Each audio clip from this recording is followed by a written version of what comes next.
d'abord. Reconnais qu'elle est là et rends grâce à Dieu. Mais à partir de là, c'est là que va naître ta particularité, ta spécificité. Le Père est le point d'origine. Mais il n'est pas forcément le point d'arrivée. Dieu aurait bien souhaité que tous les parents soient des modèles. Mais tous les pères ne sont pas forcément des modèles.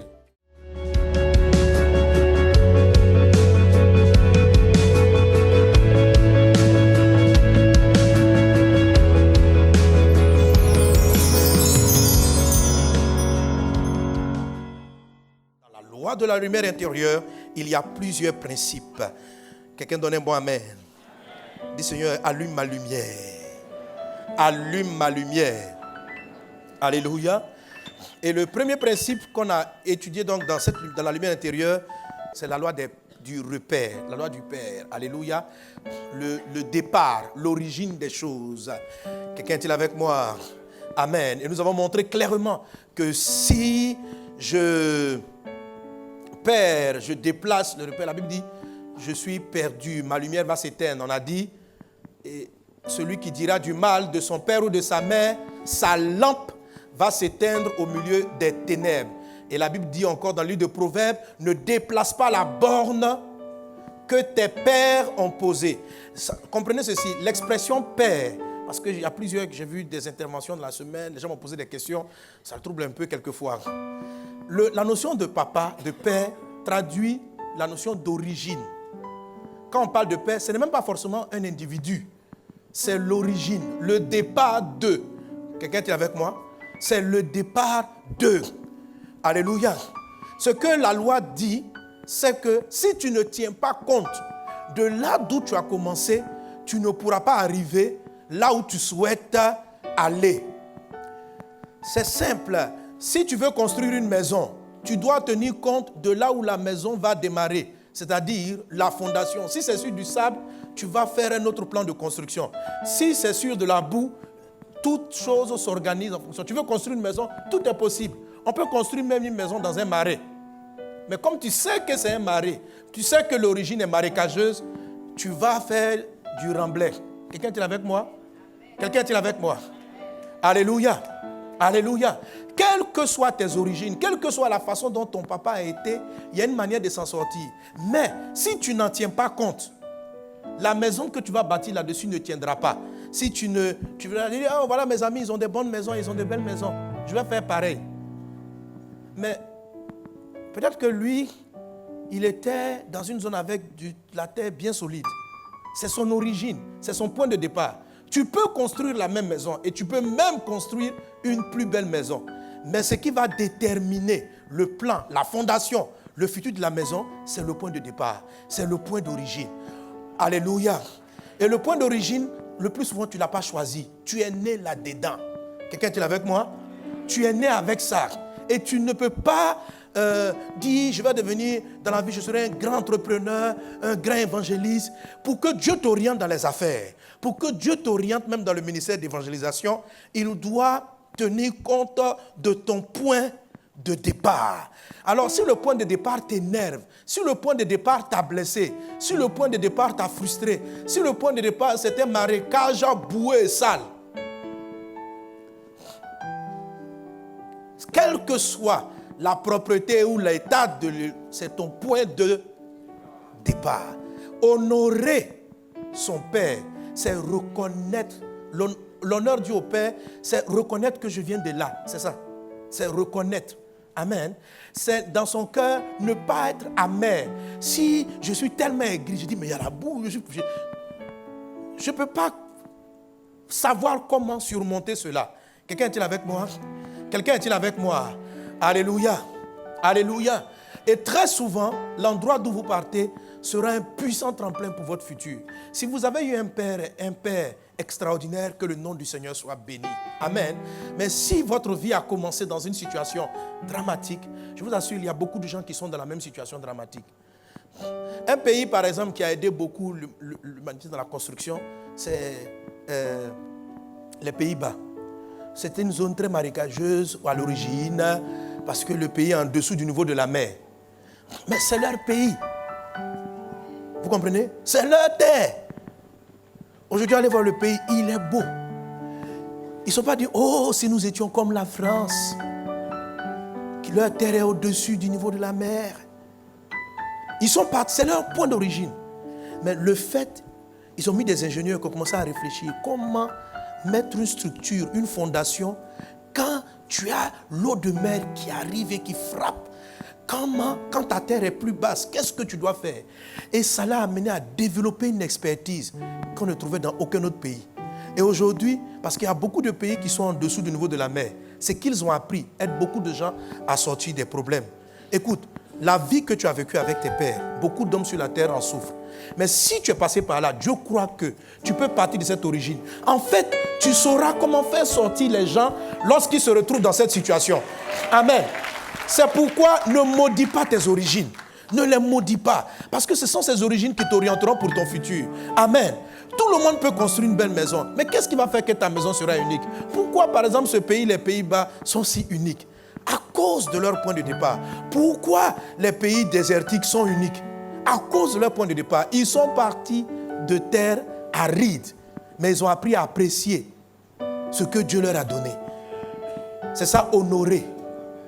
Honorer. Ne déplace pas la borne. Reconnais qu'elle est là et rends grâce à Dieu.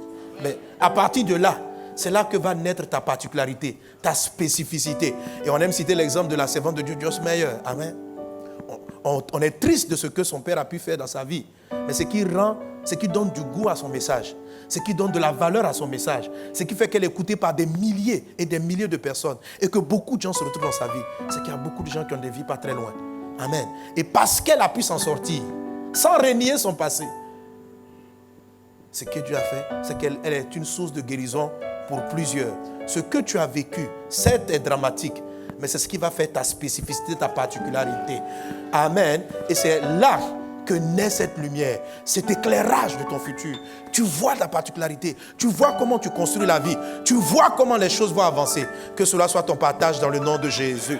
La borne des pères n'est pas le seul élément qui participe à la lumière intérieure. Alléluia. C'est-à-dire cette intuition-là ne vient pas seulement de l'attitude que tu as avec ton père professionnel ou autre. Amen. Tous les différents types de pères, il faut voir l'enseignement, il faut consulter l'enseignement du dimanche dernier. Ce qu'il y a encore d'extraordinaire, amen, c'est qu'il y a encore d'autres éléments qui rentrent en ligne de compte, et je les avais cités, qui permettent d'éclairer. Alléluia. Gloire à Dieu.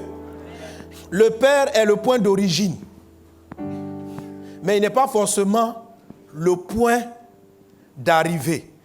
Dieu aurait bien souhaité que tous les parents soient des modèles, mais tous les pères ne sont pas forcément des modèles. Amen. Alors, à un moment donné dans ta vie, Dieu suscite des modèles. Et il y a deux catégories de modèles. Dieu suscite des modèles. Des modèles de ton destin. Ces gens-là, il faut les reconnaître. Ils participent à ta lumière. Ils participent à ta lumière intérieure, à t'éclairer, à t'orienter. Est-ce que quelqu'un est avec moi? Amen, amen.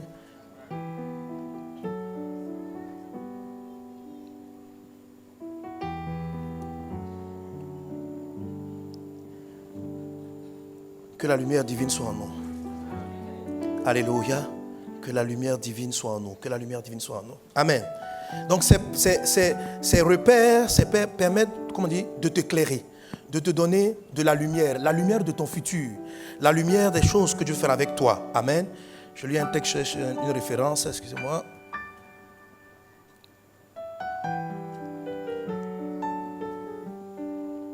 Oh, j'ai perdu mon texte.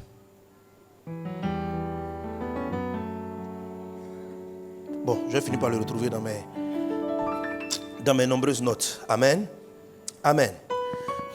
Le Seigneur pouvait dire à Israël, il dit à Israël, il dit, vous êtes dans la confusion, vous êtes dans le trouble, parce que vous n'avez pas connu le jour où je vous ai visité. Dieu te visite. Dieu te visite. Il dit, vous n'avez pas reconnu le jour de visitation. Et souvent le Seigneur il disait, vous n'avez pas connu le jour où Dieu vous a visité. Mais Dieu les a visités comment? Dieu les a visités au travers d'hommes de Dieu, au travers de prophètes, au travers de personnes qui venaient rallumer la flamme, rallumer la lumière. Et puis il dit, voici le chemin. Voilà où Dieu partit. Alléluia. Le père est le repère d'origine. Il peut être aussi un modèle du futur. Ça, c'est le rôle. La Bible dit, parents, et montrez la voie à vos enfants, montrez la voie qu'ils doivent suivre, afin qu'ils ne s'en détournent pas. Donc, logiquement, un père doit participer à la direction. Mais il se peut qu'il n'y participe pas réellement. Amen. Alors, Dieu suscite dans votre vie ce que j'appelle, je peux appeler des mentors. La Bible les appelle plus directement des mentors ou même des bergers. Amen. Il faut savoir les reconnaître et les retrouver. Qu'il en soit ainsi dans ta vie, dans le nom de Jésus. Qu'il en soit ainsi dans ta vie, dans le nom de Jésus. Amen. Amen. L'apôtre Paul pouvait dire en 1 Corinthiens chapitre 4, verset 15, « Quand vous aurez 10 000 maîtres en Christ, vous n'avez cependant pas plusieurs pères, puisque c'est moi qui vous ai engendré en Jésus-Christ par l'évangile. » Amen. Les pères, les maîtres, c'est encore ce qu'on appelle les mentors. On peut en avoir plusieurs. Mais il y a certains parmi eux qui peuvent être comme des pères de votre futur. C'est-à-dire, en fait, il y a beaucoup de mentors. Des mentors. Amen. Mais il y a, parmi eux, il peut y avoir quelqu'un qui devient à nouveau comme un père pour vous. Il est non seulement un modèle, mais c'est un père en fait, c'est un mentor, mais qui vous porte. En tout cas, pendant un certain moment, il devient encore comme un père. Alléluia. Ce mentor-là se transforme dans votre vie comme étant un père. C'est l'exemple que vous avez avec Paul et Timothée. L'apôtre Paul, dans Actes des Apôtres, rencontre Timothée. Timothée était déjà chrétien. Donc, Paul n'est pas l'origine de sa conversion. Timothée est déjà chrétien. L'apôtre Paul devient un modèle pour le jeune Timothée. Mais plus tard dans les épîtres, Paul, parlant de Timothée, dit ceci. Voilà Timothée, mon fils légitime dans la foi. Donc, Paul est devenu, de simple mentor, amen, il est devenu un père pour Timothée. Mais regardez, le grand Timothée, amen, pour qui des lettres ont été écrites, dont on entend parler, la lumière de sa vie, l'éclairage, les priorités de sa vie, quelle était sa priorité? S'investir dans l'œuvre apostolique, s'investir dans l'œuvre de la mission, sont manifestées lorsqu'il a reconnu le jour où Dieu l'a visité au travers de l'apôtre Paul. Alléluia.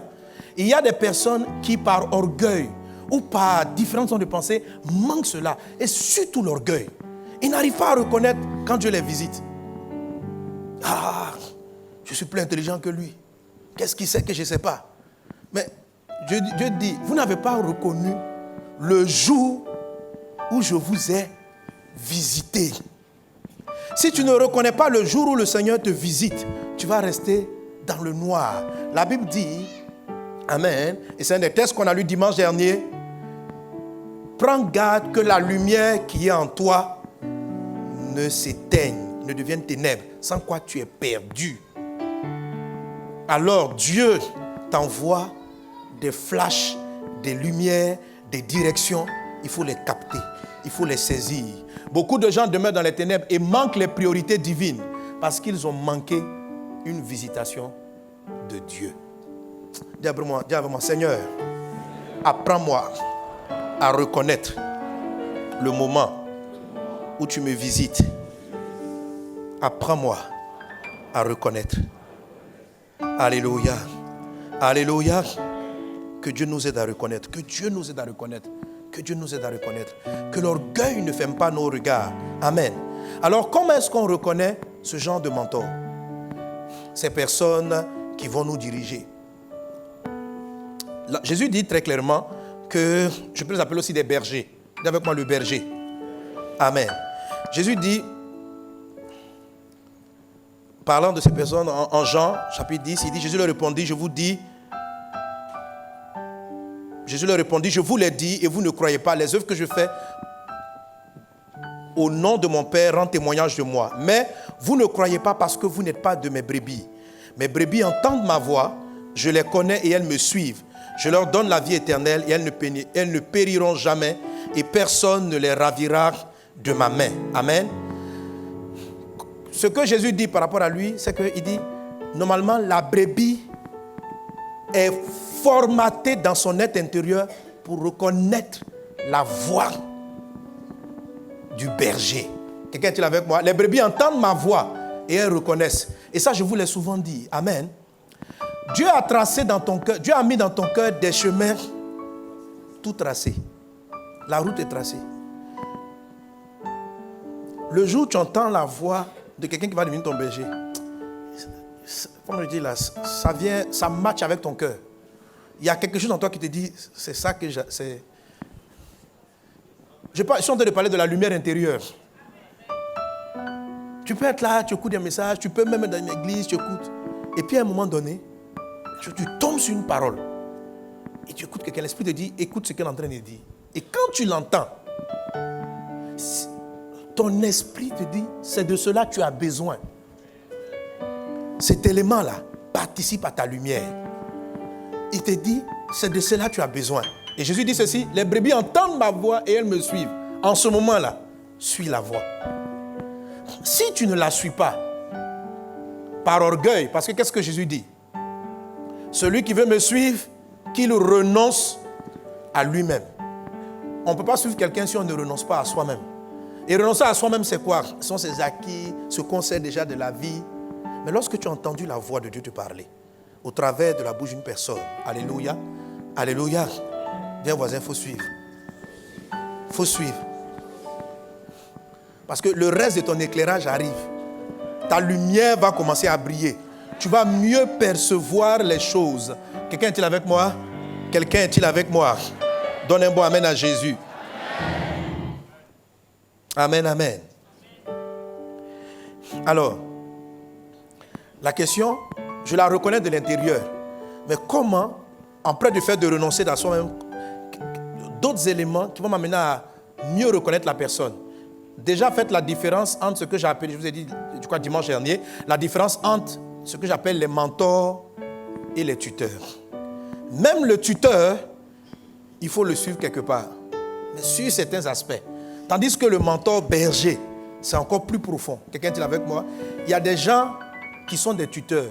Vous savez, quand vous faites, ceux qui font la culture, qui plantent, amen, il y a certaines plantes, pour qu'elles prennent une certaine direction, tu mets un bois sur lequel elles vont s'appuyer, qui est le tuteur. C'est le tuteur qui les aide à grandir. Mais le tuteur n'est pas l'arbre. À un moment donné, le tuteur va partir. Quelqu'un est-il avec moi? Quelqu'un est-il avec moi?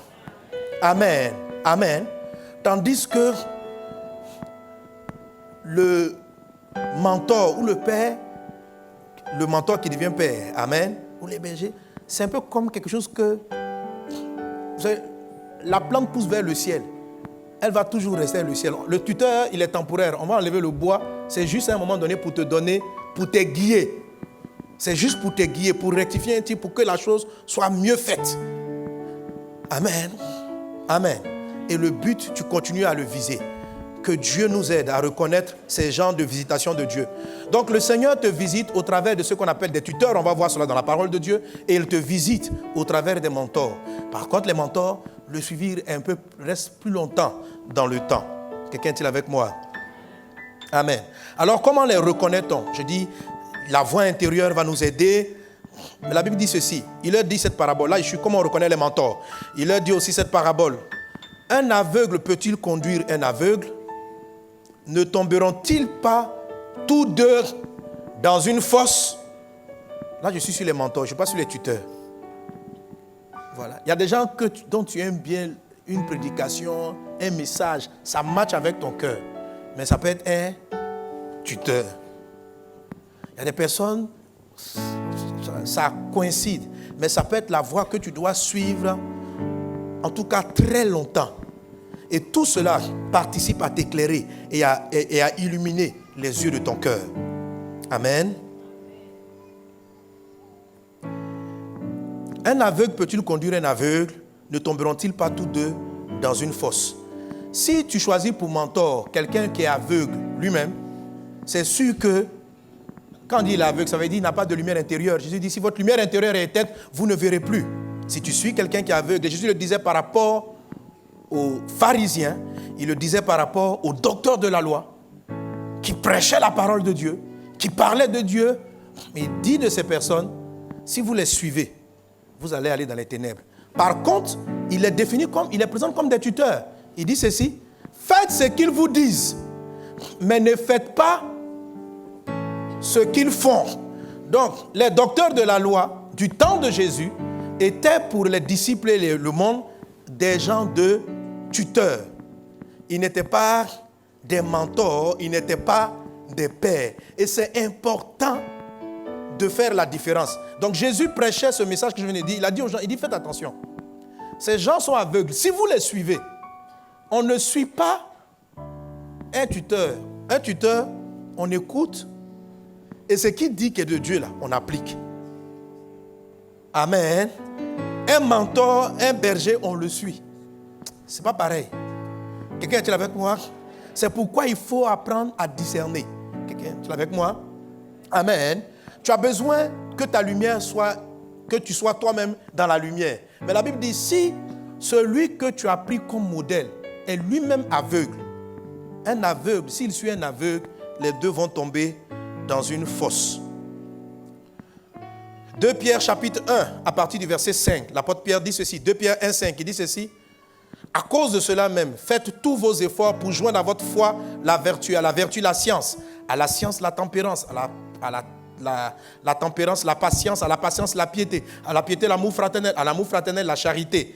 Car si ces choses sont en vous et ils sont avec abondance, elles ne vous laisseront point oisifs ni stériles pour la connaissance de notre Seigneur Jésus-Christ. Verset 9.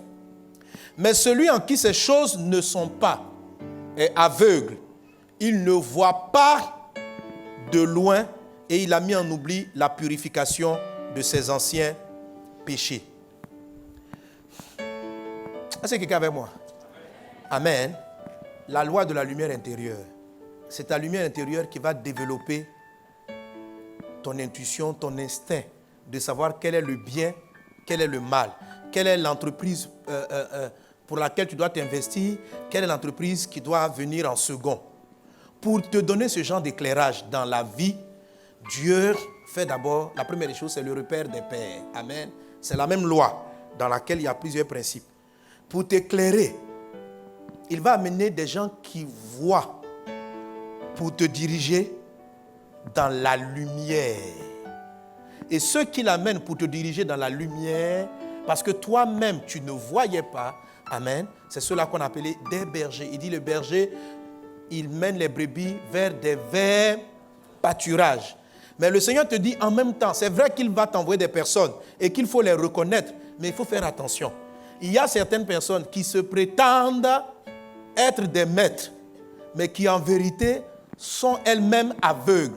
Et si tu les suis, au lieu que ta lumière luise, elle va davantage s'obscurcir. C'est pourquoi il faut que tu apprennes à discerner. Si tu veux que ta lumière intérieure grandisse, il faut reconnaître les gens que Dieu t'envoie et non pas les ténébreux que les ténèbres diaboliques t'envoient. Parce qu'ils vont davantage contribuer à t'enfoncer. C'est pour ça que des personnes qui sont retrouvées cherchant Dieu se sont retrouvées dans des ministères, dans des églises avec des prophètes qui les ont embrouillés davantage dans leur vie, s'aimer du désordre et du trouble, tout simplement parce que ce n'étaient pas des bergers ou des visitations divines, mais des visitations diaboliques. Et si la personne, Dieu l'a utilisé un moment pour t'apporter du bien, ce que je vais te dire va t'aider à discerner. Cette personne-là n'est que dans ta vie un tuteur. C'est-à-dire, elle a permis juste de rectifier un tir. Ne t'y attache pas trop longtemps.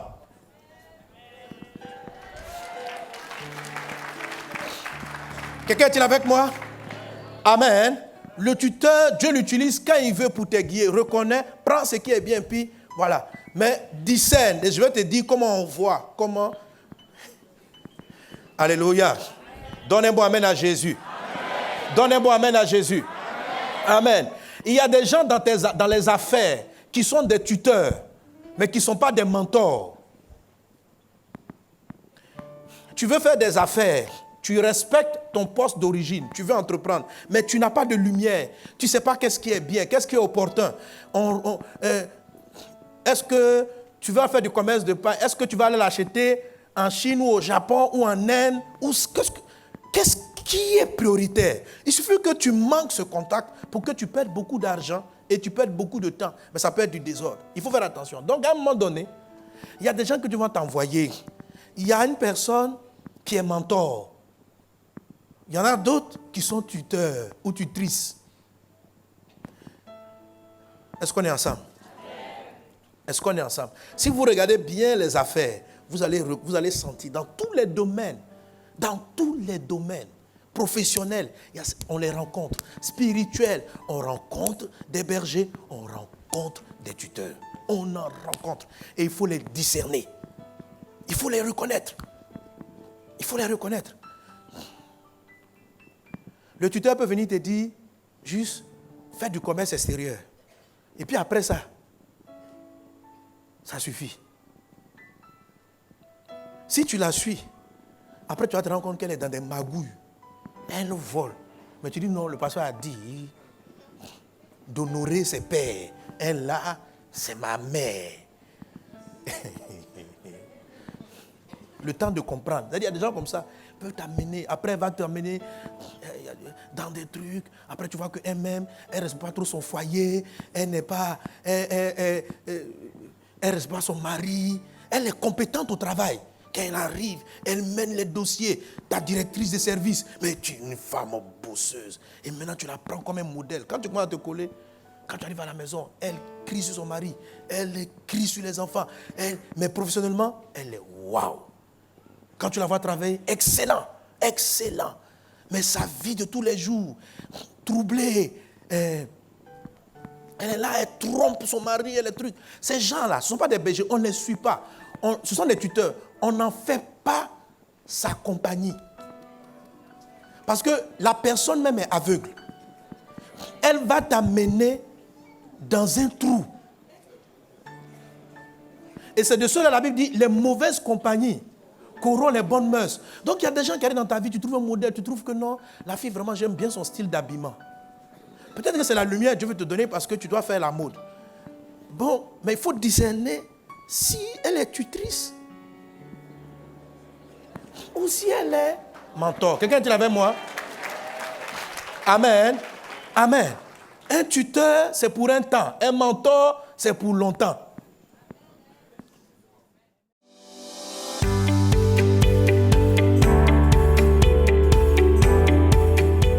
Tu dois reconnaître dans une personne avant de vouloir la suivre qu'elle transporte non pas seulement les compétences, l'art de la parole ou les dons. Tu sais, tu vas reconnaître quelqu'un par le fruit. Tu dois retrouver dans la personne la patience, la douceur, la tempérance. Sans quoi, ce n'est pas un modèle. Ce n'est pas un modèle. Ce que Dieu veut te donner, prends. Mais si tu restes là-dedans, toi-même, ton aveuglement va s'amplifier et tu vas tomber dans un trou de dépression.